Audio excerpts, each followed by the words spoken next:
El perfil de Tebas. Un paisaje ancestral y silencioso que una vez fue el centro del antiguo Egipto imperial. Y nuestra aldea, la aldea que construyó las tumbas reales. Un paisaje donde la vida aún transcurre bajo la sombra de sus antepasados. Donde, en la antigüedad, la gente iba al mercado. A este mercado que todavía tiene lugar en el mismo día y en el mismo sitio que hace más de 4000 años.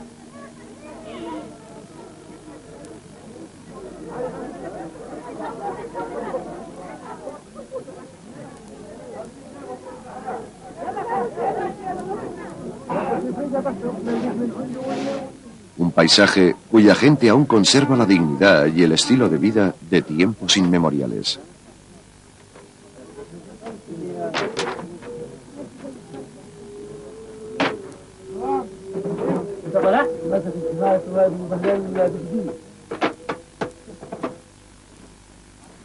شكرا.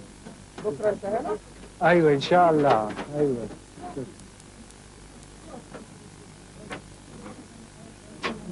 Mi amigo me ha preguntado si mañana volveré para tomarme otro vaso de su té. Y yo le he contestado que volveré inshallah, si Dios quiere. Aquí no puedes hacer nada sin decir eso. Debes decir siempre inshallah. Saldré a la calle, si Dios quiere. Mañana volveré a visitarte, si Dios quiere. Todo depende de la voluntad de Dios. Y esta expresión no equivale a si tengo suerte, significa realmente si Dios me lo permite. Cuando aquí te preguntan si tienes un Dios y tú respondes que no, como en mi caso, no pueden entenderlo. Dudan por unos momentos y luego te dicen, pero tú utilizas si Dios quiere como nosotros, inshallah. Y entonces tratas de explicarles que para nosotros eso solo significa si tengo suerte. En cambio, para ellos es algo muy real. Dios dirige cada minuto de sus días. Así es hoy en día en Egipto y, en cierto sentido, así es como ha sido siempre.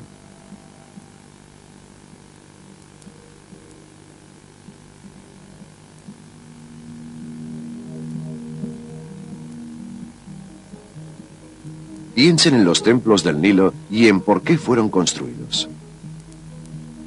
¿Por qué unos reyes que vivían en habitaciones hechas de barro veneraban a sus dioses en salas enormes de piedra maciza?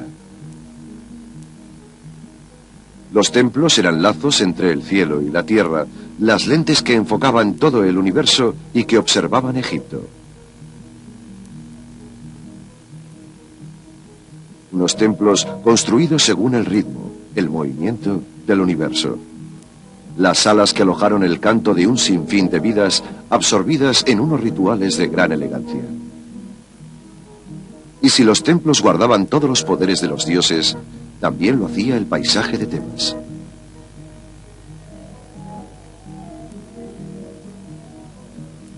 Aquí, más allá del horizonte occidental de la ciudad, se encuentra el Valle de los Reyes, donde los monarcas imperiales eran enterrados con el sol poniente en unas tumbas hechas y decoradas por los artesanos de la aldea.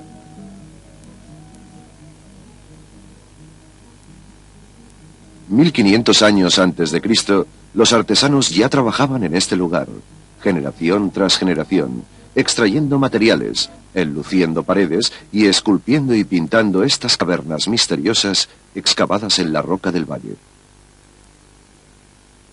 Tumbas proyectadas para acoger a los reyes de Egipto en la eternidad.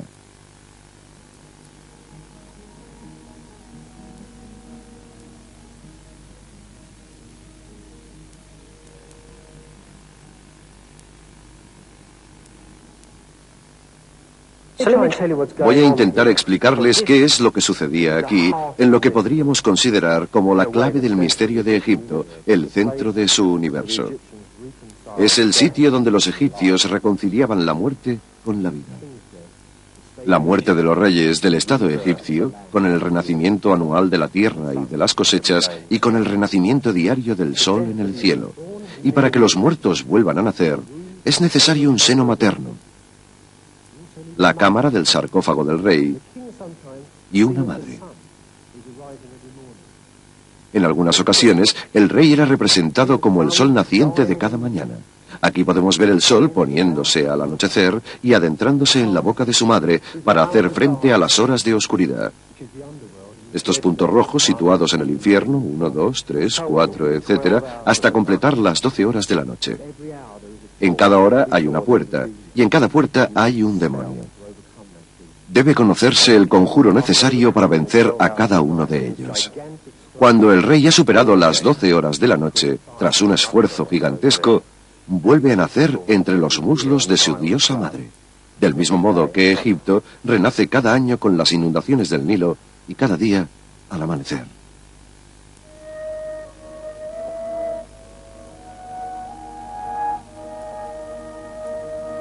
Para los antiguos egipcios, sus tierras estaban ocupadas por los dioses y sus poderes. E incluso llegaron a representar a sus divinidades en las mismas paredes de los precipicios o en las rocas.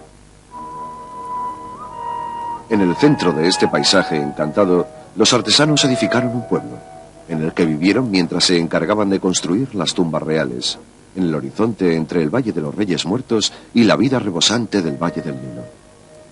Todos ellos dormían aquí, y al anochecer se sentaban en bancos de piedra y conversaban. Aquí tenemos la cabaña del escriba Qener-Koperchef.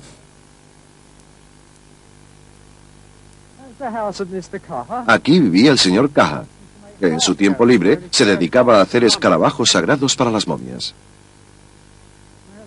Y me parece que aquello de ahí es la casa de su amigo. Sí, eso es. Este solía pintar pequeñas placas de madera. Y esto debe ser... Exacto. Esta es la casa más grande del pueblo, propiedad del escriba. En el pasado aquí había una puerta que se abría en esta dirección. Aquí estaba su cama. Y esto sí, esto era su despacho. Es la habitación más grande e importante del pueblo, la única cuyo suelo estaba decorado con baldosas. ¿Y eso de ahí? Sí, aquí está. Esto era su asiento. Me pregunto si estaría sentada aquí cuando se le insinuó su peluquera.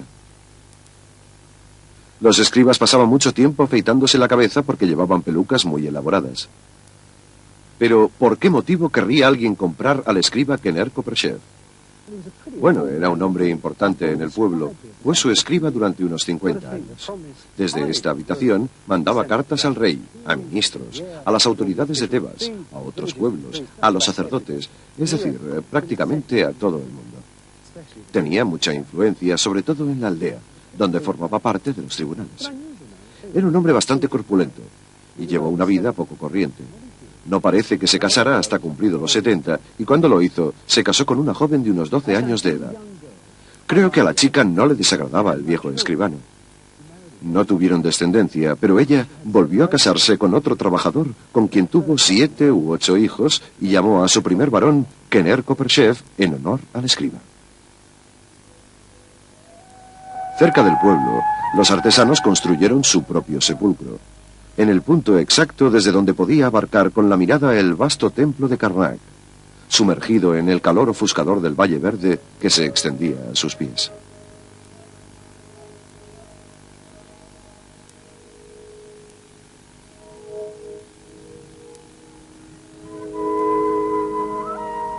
Tanto el templo como el sepulcro estaban dedicados al mismo dios, Amón, el rey de los dioses. Pero había otras divinidades también muy poderosas en Egipto, como Horus, que encontramos aquí en su templo de Edfu.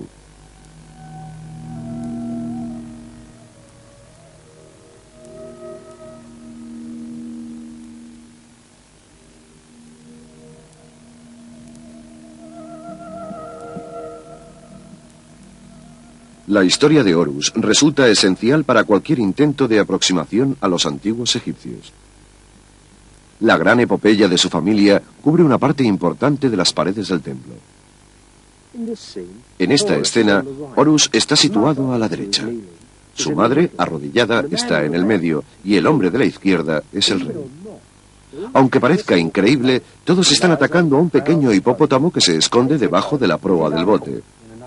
El hipopótamo es un tío disfrazado, Set, que representa las fuerzas del caos y del desorden. De hecho, es un animal muy adecuado. Solo hay que imaginarse a un ser tan torpe corriendo entre los juncos y destrozándolo todo a su paso. Le están atacando porque Set intenta apoderarse del trono de Egipto.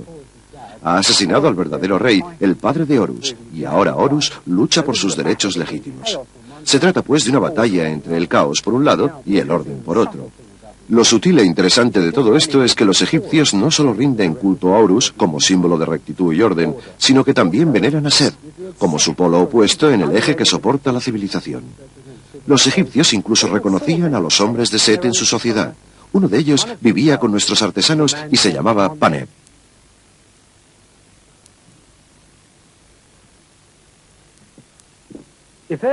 No hay duda de que si alguna vez existió un hombre de Set en el pueblo, este fue el capataz enterrado en esta tumba.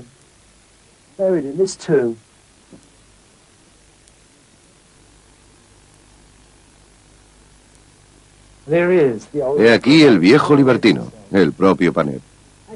Hablar de él es siempre un poco controvertido, ya que la gente tiende a precipitarse en sus juicios morales. Paneb bebía, cometía adulterio, provocaba peleas, era conflictivo, pero también tenía mucho talento. Un talento que le permitió dirigir durante unos 20 años a una brigada de obreros en la construcción de las tumbas del Valle de los Reyes. Toda su familia le quería y le admiraba mucho, al igual que numerosas mujeres del pueblo.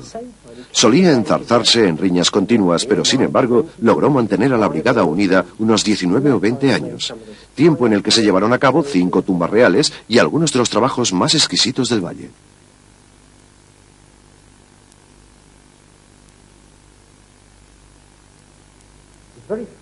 Fue una gran suerte que la brigada de Paneb contara con algunos de los mejores grabadores que llegaron a trabajar aquí.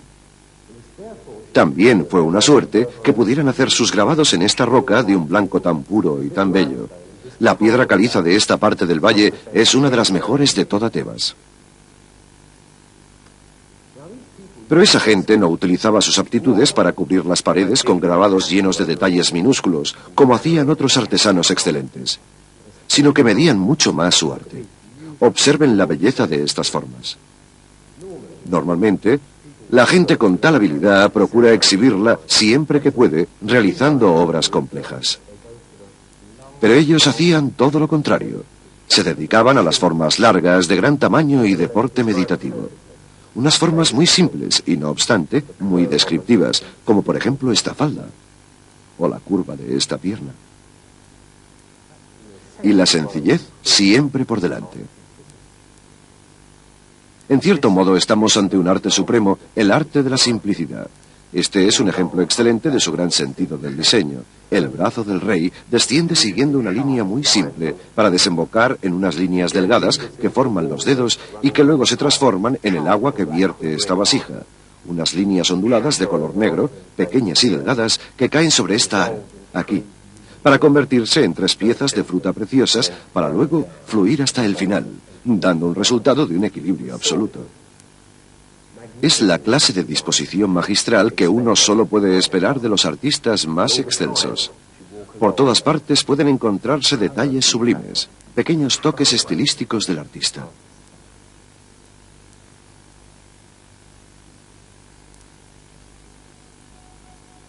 No sería de extrañar que en la comunidad de unos hombres tan diestros y de tanto talento hubiera muchas envidias, especialmente cuando Paneb daba tan poca importancia a la honorabilidad.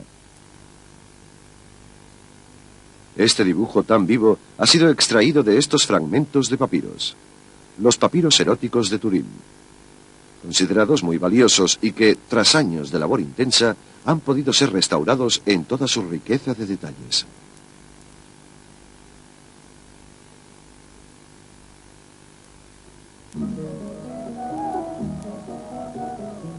No es seguro que el sátiro medio calvo de estas imágenes sea Paneb.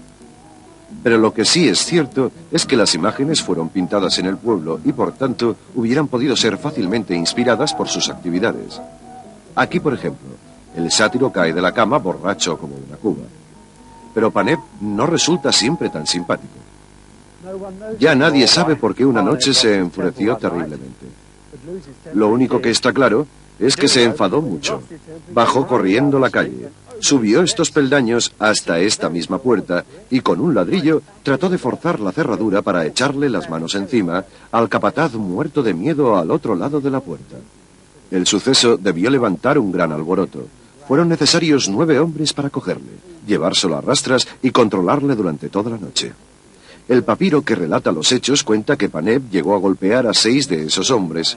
Fue sin duda una persona singular, cuya cólera, una vez desatada, parecía imposible aplacar.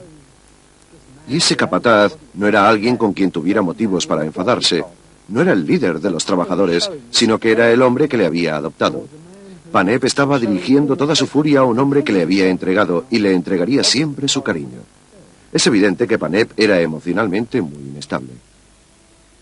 Pero ¿cómo consiguió Paneb sobrevivir y prosperar? La respuesta se encuentra en esta tumba real. Las maravillosas esculturas que hizo en la entrada contrastan con estos dibujos tan pobres del interior. El trono estaba debilitado. Los reyes no paraban de sucederse y en unos tiempos tan desalentadores, los hombres con su talento prosperaban con facilidad. Los dibujos no le debieron llevar más de 5 minutos cada uno y en cambio son la reproducción exacta de las estatuas de oro de la tumba de Tutankamón. Y fue precisamente por robar una de esas estatuas que acabaron parándole los pies. Pero ¿cómo podemos afirmar con tanta seguridad que sabemos lo que le sucedía a una gente que vivió 12 siglos antes de Cristo? Gente como Paneb. Pues bien, esos hombres se dedicaban a crear y tallaron miles de piedras, ahora esparcidas por todos los museos del mundo. Recopilando la información que contienen sus obras, hemos podido reconstruir esta historia. Esta pieza, por ejemplo, aparte de ser muy bonita, es importante por sus grabados. Pueden ver que en la parte superior hay un pequeño dibujo con frutas y hortalizas. La pieza había sido colocada fuera de la tumba y la familia depositaba en ella sus ofrendas para los espíritus de los muertos. Yo creo que el vino que vertían aquí y que se derramaba por esta pequeña ranura era vino de palma. Por eso aquí hay esta palmera.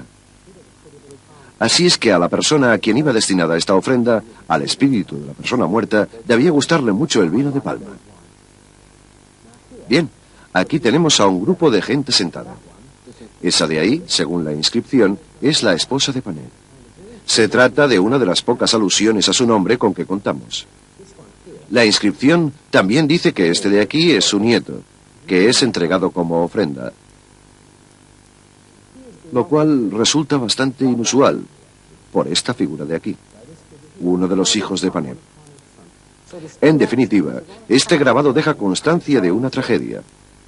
Muestra a un padre decidiendo el futuro del espíritu de su hijo muerto prematuramente. Pero esto no fue lo peor. De acuerdo con otras piedras de este tipo, Paneb fue condenado a muerte por sus excesos y uno de sus hijos terminó trabajando en las minas por su participación en ellos. Las minas eran un destino aterrador para los egipcios y, desafortunadamente, bastante común en nuestro pueblo de artesanos. En realidad era tan común que uno de los escribas incluso dejó un mapa del lugar, el mapa más antiguo del mundo. Esto es una copia. El original mide unos 3 metros de largo. Como pueden ver, es un valle oscuro y horrible, con una serpiente roja moteada que lo atraviesa, la carretera. Al final de la carretera, una montaña roja, que es lo que esperamos encontrar ahora.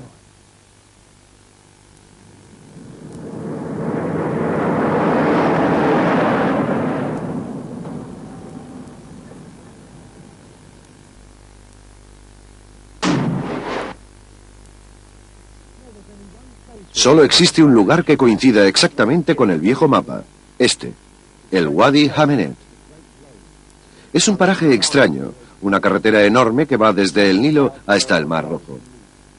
Como mínimo hace 7000 años que fue construida, es decir, que el hombre lleva todo este tiempo dejando pruebas de su paso por aquí. He estado husmeando un poco y he encontrado todo tipo de objetos muy curiosos, supongo que de los primeros viajeros que se acercaron al lugar. He encontrado un trozo de una vasija de piedra que podría datar de 3000 a 4000 años antes de Cristo. También he encontrado una jarra de agua del Imperio Nuevo, el periodo a que pertenece el pueblo de artesanos. Y por descontado, los romanos. Hay muchos restos de cerámica romana por aquí. Ellos fueron los que instalaron puntos de control en la zona donde uno debía pagar lo estipulado. Durante el reino de Domiciano, costaba 5 dracmas viajar hasta aquí con un camello. Costaba también 5 dracmas a los comerciantes y a los marineros del Mar Rojo y 20 dracmas a las prostitutas. Cuentan una anécdota divertida acerca de eso. Uno de los primeros cristianos, un hombre de una gran bondad, seguía este mismo camino cuando el oficial del pueblo le detuvo y le preguntó qué traía con él. Y él contestó, solo abstinencia, honradez y caridad. El oficial quería cobrarle 60 dracmas porque creyó que iba con 3 prostitutas.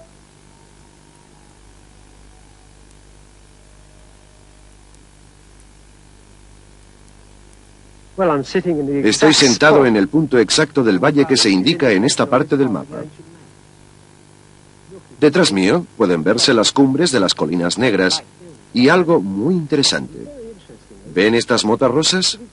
Aquella gente se dieron cuenta de que el suelo del valle contenía estas piedras de color, que había piedrecillas rosas por todas partes y las incluyeron en el mapa porque eran unos geólogos empedernidos. Es normal que se fijaran en algo así. Pero aquí también encontramos más pistas acerca de lo que le sucedió al hijo de Paneb.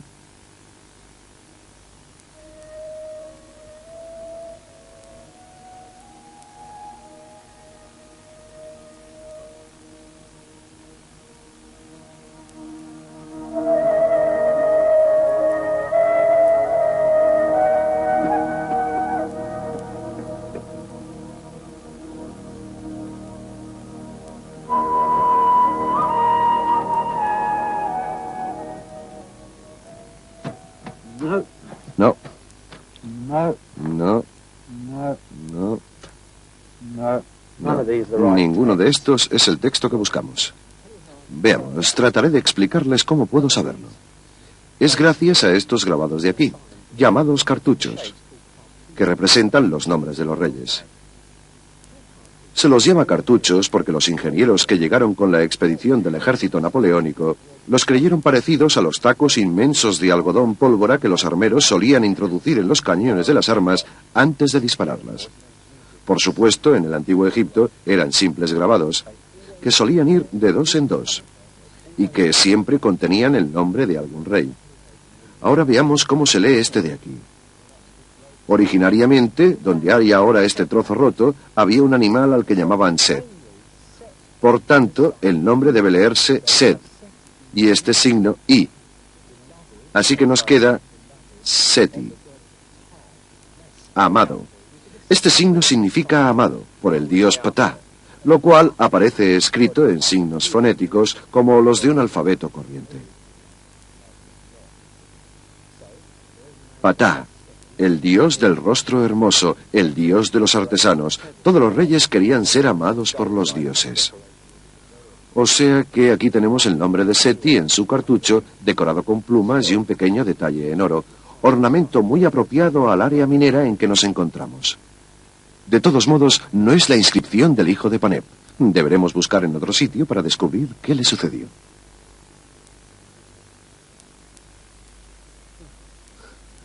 Es bonito, ¿verdad? Pero no es el hijo de Paneb. Es Min, el dios del desierto de Occidente.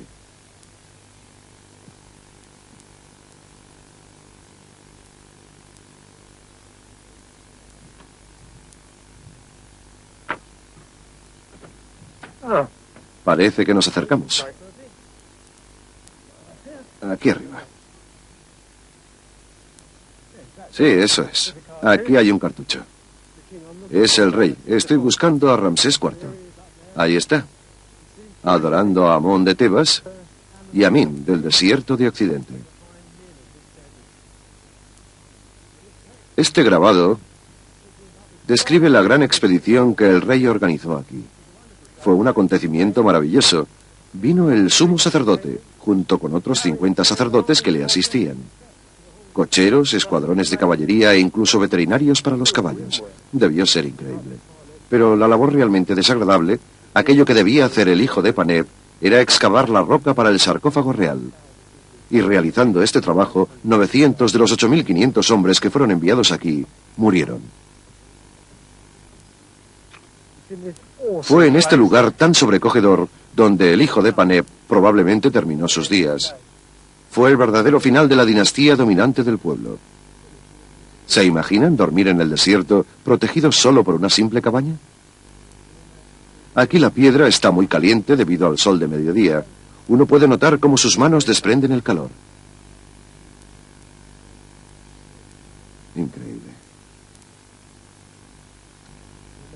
Imagínense picando la roca día tras día, hasta que la piel de sus manos se volviera tan dura que no pudieran extender los dedos, hasta que estos fueran meros receptáculos donde encajar las herramientas. El hijo de Paneb nunca volvió a trabajar en una tumba real.